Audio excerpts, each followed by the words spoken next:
काय नाव आहे भैया? किशोर पाटोळे. गाव कोणतं आहे तुमचं? वाटरफाटा, तालुका परतूर, जिल्हा जालना. जिल्हा जालना.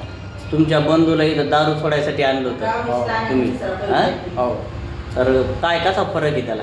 एकदम 100% फरक पडला. दारू पितो का तो? कथा आहे किती दिवस झाले तिने दारू सोडी आता? त्याला 2 आठवडे झाले असते सगळं. बरं, म्हणजे 2-4 आठवडे होऊन गेले त्याला आता. म्हणजे इथं येऊन 2-3 आठवडे, त्याच्यानंतर आता हे 2-3 आठवडे, म्हणजे महिना 1.5 महिना होऊन गेला त्याला. महिना 1.5 महिना. हां? हो, पहिला लय दारू प्यायचा लय तो. म्हणजे लय भयानक येत थोडा.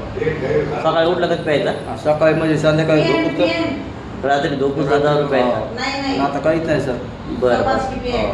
आता बिलकुल दारू पित नाही. ते नाही, एकदम काय? दारूवाल्या सोबत पण बसत नाही. हां, म्हणजे 100% फरक पडला त्याला आता. 100%. तुमच्या तुम्हाला बंधूला. पुढच्या वेळेस का होईना नुसती सरला भेट घ्यायला यायचं मला. हां, भेट द्यायला यायचं सरला.